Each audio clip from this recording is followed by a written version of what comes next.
नमस्कार साथियों, आप लोगों का स्वागत है गज केसरी बायो क्लासेस में। और आज हम आपको बीएससी फर्स्ट ईयर की केमिस्ट्री कार्बनिक रसायन ऑर्गेनिक केमिस्ट्री के यूनिट 1 के दूसरे चैप्टर के बारे में समझाएंगे। ये जो चैप्टर है ये है एल्केन और साइक्लो एल्केन का। इसमें देखो परिचय दिया हुआ है। कार्बन तथा हाइड्रोजन युक्त कार्बन के यौगिक हाइड्रोकार्बन कहलाते हैं। तो हाइड्रोकार्बन कौन से यौगिक होते हैं? जो कार्बन तथा हाइड्रोजन से मिलकर बने होते हैं, ऐसे यौगिक को हम हाइड्रोकार्बन कहते हैं। ये दो प्रकार के सहसंयोजक बंध से मिलकर बने होते हैं। एक तो कार्बन और कार्बन के बीच में बंध होता है, एक कार्बन और हाइड्रोजन के बीच में बंध पाए जाते हैं। इनमें तो दो प्रकार के सहसंयोजक बंध होते हैं, एक तो कार्बन और कार्बन के मध्य में और एक कार्बन और हाइड्रोजन के मध्य में होता है। संरचना के आधार पर हाइड्रोकार्बन खुली श्रृंखला तथा बंद श्रृंखला युक्त होते हैं। जब इनकी संरचना देखते हैं तो संरचना के आधार पर ये कैसे होते हैं? खुली और बंद श्रृंखला वाले। खुली श्रृंखला वाले हाइड्रोकार्बन पुनः दो प्रकार के हो सकते हैं।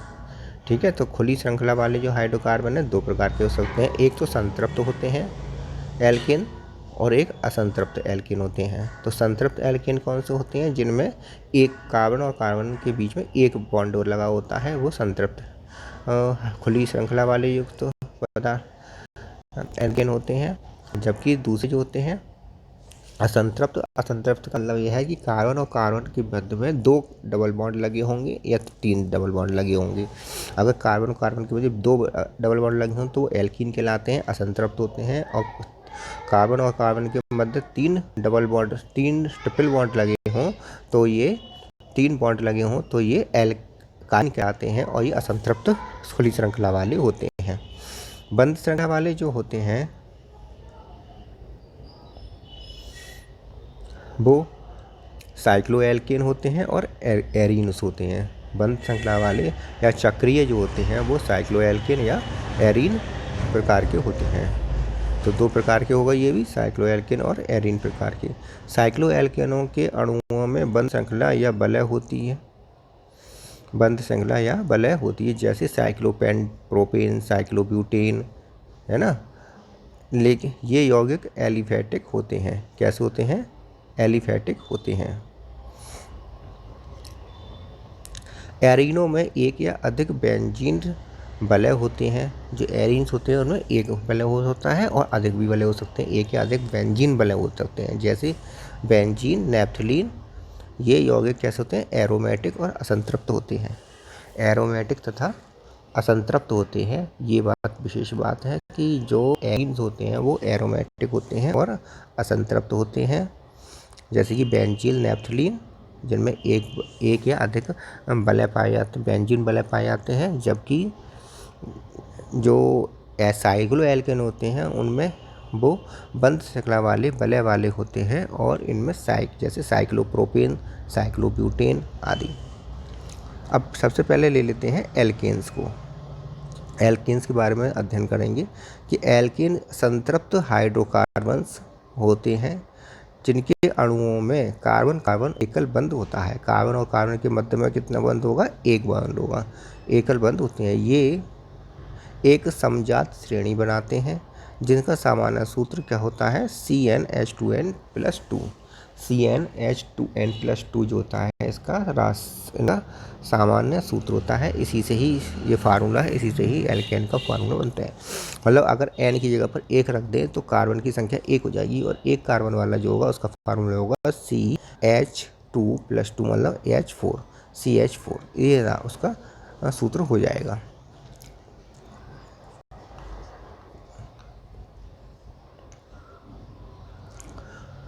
जैसे मेथेन, एक कार्बन रख दिया तो मेथेन CH4 हो गया, दो कार्बन रख दिया तो एथेन हो गया, C2H6 नाम हो गया, और तीन कार्बन रखने पर C3H8 हो गया, प्रोपेन हो गया, और ब्यूटेन का C4H10 हो गया।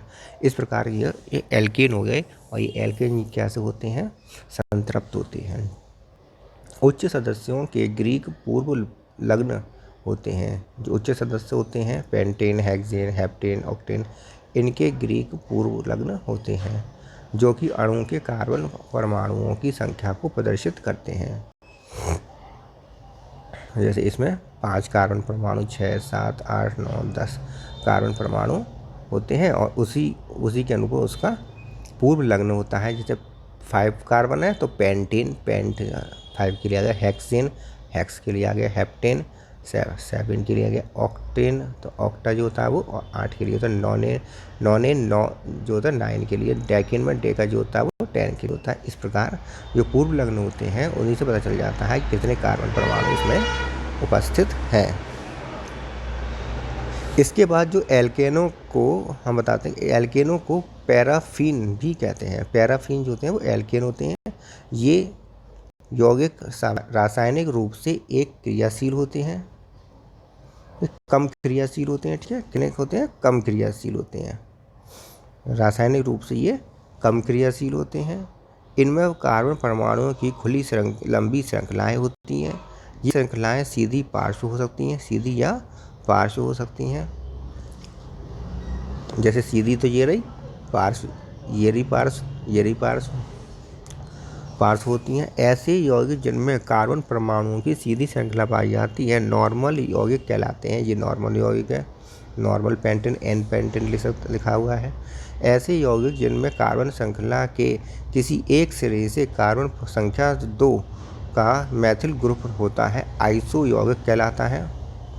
ये आइसो यौगिक हो गया। पेंटेन, आइसो पेंटेन नाम हो गया इसका। आइसो पेंटेन क्यों हो गया? क्योंकि इसकी कार्बन जो नॉर्मल कार्बन श्रृंखला है उस कार्बन श्रृंखला के किसी एक सिरे से कार्बन संख्या 2 पर मैथिल ग्रुप लग गया।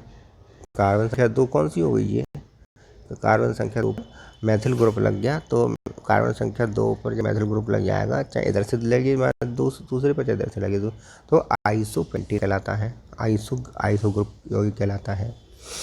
इन यौगिकों में CH3 समूह होता है। अब CH3 समूह कैसे हो गया हम बताते नहीं बता। देखो एक CH3 ये रहा, एक CH3 ये रहा, तो 2 तो CH3 हुए, CH3 CH बीच का ये रहा, तो CH3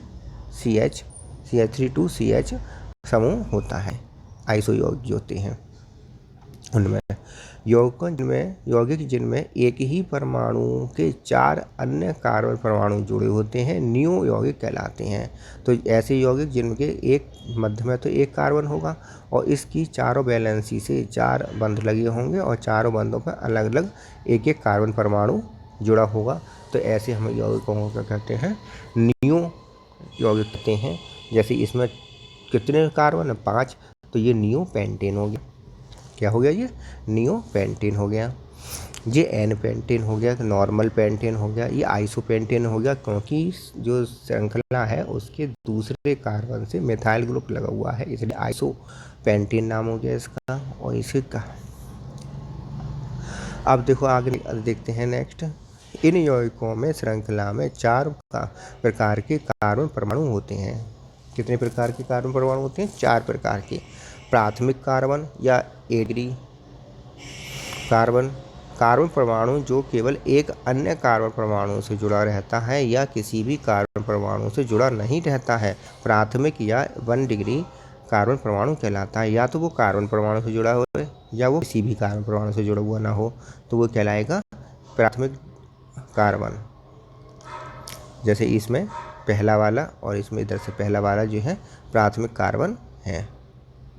द्वितीयक कार्बन परमाणु जो 2 अन्य कार्बन परमाणु से जुड़े रहते हैं द्वितीयक कार्बन परमाणु कहलाते हैं। जैसे कि इसमें देखिए, इसमें द्वितीयक कार्बन परमाणु 3 द्वितीयक कार्बन परमाणु हैं। इसमें द्वितीयक कार्बन परमाणु 1 है।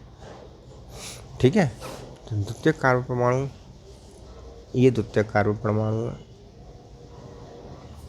जो किसी दूसरे एक कार्बन 2 अन्य कार्बन परमाणु से जुड़ा हुआ। ये नहीं है,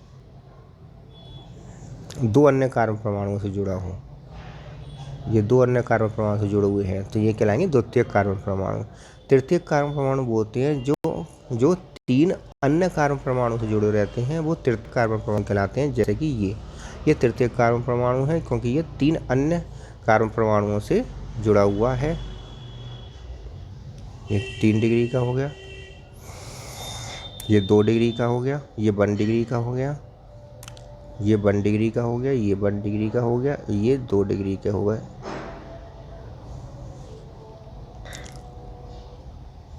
ये 2 डिग्री का हो गया, नहीं 2 डिग्री का क्या होगा, केवल 1 डिग्री का हुआ। 4 ये कार्बन परमाणु जो 4 अन्य कार्बन परमाणुओं से जुड़ा रहता है 4 डिग्री कार्बन परमाणु कहलाता है। जैसे कि ये वाला 4 डिग्री कार्बन परमाणु कहलाता है या चतुष्क कार्बन कहलाता है।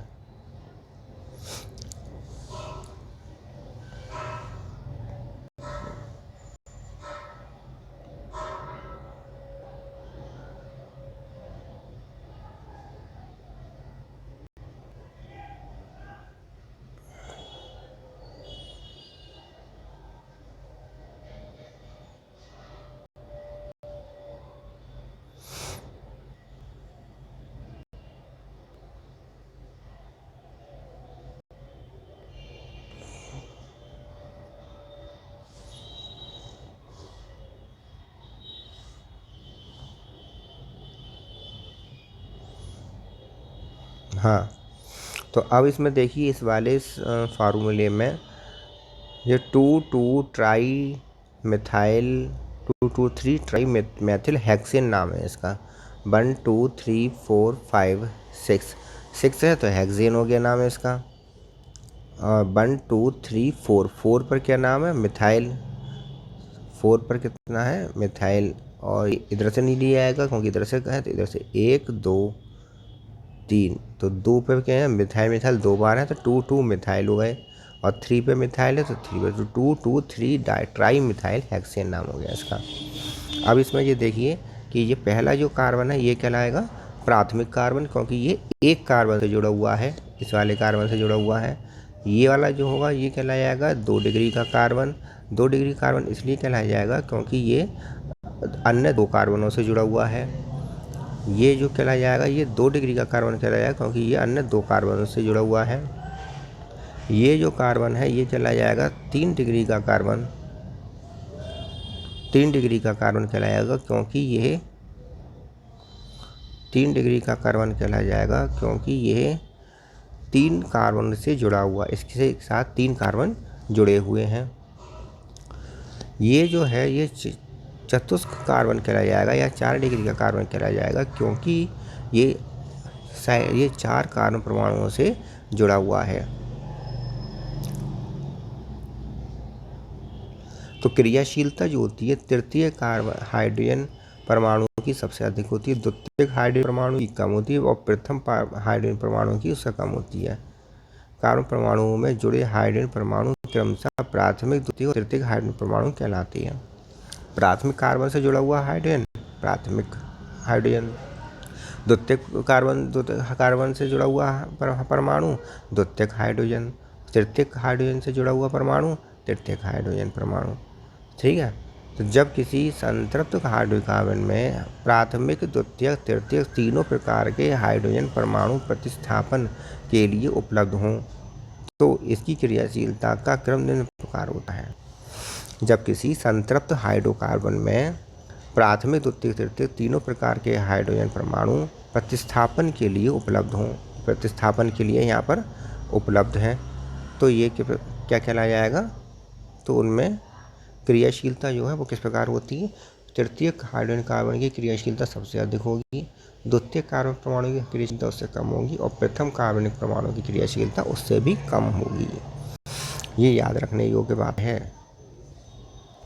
एल्किल समूह क्या होते हैं, जब किसी एल्केन के सूत्र से एक हाइड्रोजन परमाणु को हटा दिया जाता है, जब किसी एल्केन के सूत्र से एक हाइड्रोजन परमाणु, केवल एक हाइड्रोजन परमाणु को हटा दिया जाता है तो प्राप्त मूलक को एल्किल समूह कहा जाता है। ये एक संयोजक होता है, ये एक संयोजक होता है तथा इसका सामान्य सूत्र CnH2n प्लस 1 होता है। उसमें +2 था, इसमें 1 है, 1 हट गया तो 1 रह गया। जब किसी एल्केन सूत्र से एक हाइड्रोजन परमाणु को हटा दिया गया है, H2n प्लस 1 कर दिया गया है, तो उसे क्या बन जाता है, मूलक एल्किल समूह बन जाता है। जैसे R से हम प्रदर्शित करते हैं। जैसे एल्केन है CnH2n+2, इसमें से एक हाइड्रोजन हट गया तो कितना बचा, CnH2n+1 बच गया, एल्किल समूह बन गया, बच गया।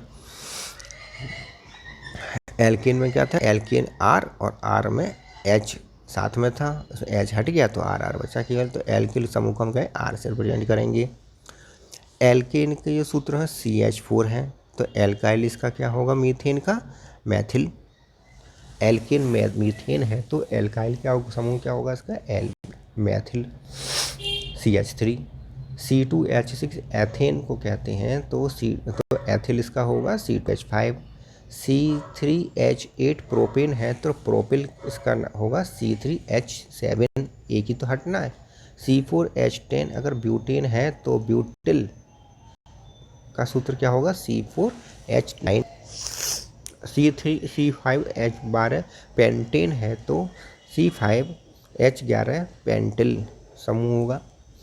एल्केनों का प्रत्येक कार्बन परमाणु sp3, एल्केनों का प्रत्येक कार्बन परमाणु sp3 संकरित होता है। हाइब्रिडाइजेशन कौन सा होता है, sp3 हाइब्रिडाइजेशन होता है। इनके चारों बंधक कक्षक एक चतुष्क फलक के चारों कोनों की ओर निर्देशित करते हैं। किन्हीं दो संयोजी बंधों के बीच का कोण 109 डिग्री 28 मिनट का होता है। एल्केनों में कार्बन कार्बन तथा कार्बन हाइड्रोजन बंध प्रबल सिग्मा बॉन्ड बनाते हैं। कार्बन कार्बन बंध प्रत्येक, तो ये याद रखने वाली है, तो कार्बन और कार्बन के मध्य में सिग्मा बॉन्ड होता है, कार्बन हाइड्रोजन के मध्य में सिग्मा बॉन्ड होता है। हम एल्केनों की बात कर रहे हैं। और दो संयोजी बंध जो होते हैं उनके मध्य में, दो संयोजी बंधों के मध्य में जो कोण होता है वो 109 डिग्री 28 मिनट का होता है। इम्पॉर्टेंट है, पेपर में पूछा जाता है। कार्बन कार्बन बंध प्रत्येक कार्बन परमाणु से एक sp3 संकरित कक्षक के प्रति अति व्यापन से बनते हैं। तो कार्बन कार्बन बंध जो है वो किससे बनते हैं, कार्बन परमाणु के एक sp3 हाइब्रिडाइजेशन के अति व्यापन से बनते हैं। जबकि कार्बन हाइड्रोजन बंध जो होते हैं वो कार्बन के sp3 संकरित कक्षक और हाइड्रोजन के S कक्षक के अति व्यापन से बनते हैं। तो कार्बन हाइड्रोजन बंधक कार्बन के sp3 संकरित कक्षक से और हाइड्रोजन के S कक्षक से बनते हैं। जबकि कार्बन कार्बन जो होते हैं वो बनते हैं sp3 कार्बन परमाणु के एक sp3 संकरित कक्षक के अति व्यापन से बनते हैं। देखिए इसमें दिखाया गया है चित्र द्वारा, ये दिखाया गया है एक कार्बन और हाइड्रोजन के sp3s सिग्मा बॉन्ड बना है। sp3s सिग्मा बॉन्ड ये बन रहे हैं। sp3 तो कार्बन का हो गया और s जो हो गया वो हाइड्रोजन का हो गया, तो sp3s सिग्मा बॉन्ड बन गया। ये बन गया किससे, कार्बन और हाइड्रोजन का। इस देखिए C2H6 में sp3s sp3s sp3s sp3s, लेकिन यहाँ कार्बन और कार्बन के मध्य में जो बना है वो sp3 सिग्मा बॉन्ड द्वारा हाइब्रिडाइजेशन द्वारा बना है। जैसे कि हमने पहले इसमें देखा था, लिखा था इसमें कि कार्बन कार्बन मध्य के बंध के मध्य कार्बन परमाणु के एक sp3 संकरित कक्षक से अति व्यापन से बनता है। जबकि कार्बन हाइड्रोजन sp3 तथा हाइड्रोजन के S कक्षक से अति व्यापन से बनता है। तो यहाँ अति व्यापन किसका हो गया, S हाइड्रोजन का S कक्षक अति व्यापन और इसका sp3 का अति व्यापन से, इन दोनों के अति व्यापन से ये ओवरलेपन, अति व्यापन कहते हैं, ओवरलेप से बना है। इन यौगिकों में कार्बन कार्बन बंध की दूरी 1.54 एंगस्ट्रॉम होती है। कार्बन और कार्बन के बीच की दूरी कितनी होती है, 1.54 एंगस्ट्रॉम तथा बंधन ऊर्जा 83 किलो कैलोरी पर मोल होती है, 83 होती है। जबकि हाइड्रोजन और कार्बन के बीच की दूरी 1.09 एंगस्ट्रॉम तथा बंधन ऊर्जा 99 किलो कैलोरी पर मोल होती है।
जो अच्छी बनाएगा।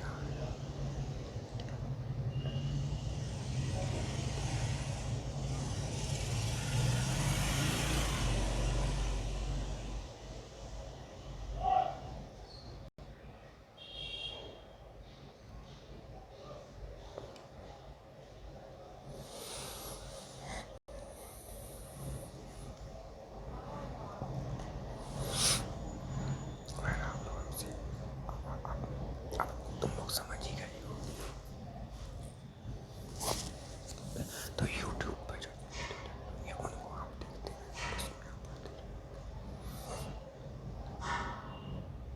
पूरी केमिस्ट्री उसमें पढ़ा दूंगा मैं, पूरी पढ़ा दूंगा। और उसके बाद मौका मिलता है तो इंग्लिश भी पढ़ा दूंगा।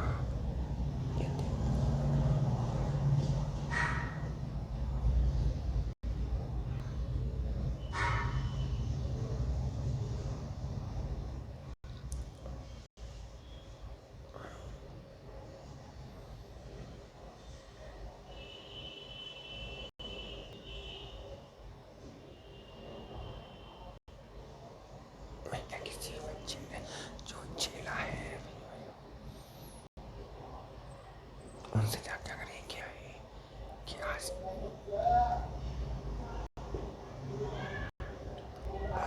तो बेटा बुरा लगता है।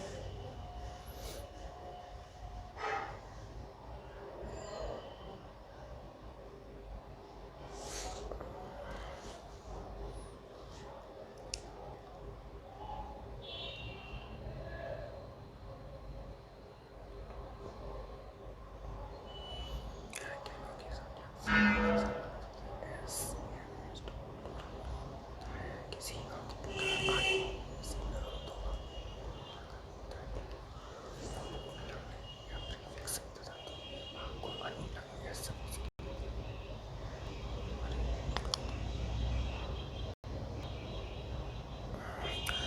आप मेरी वीडियो को लाइक करें, शेयर करें, सब्सक्राइब कर लें, ठीक है।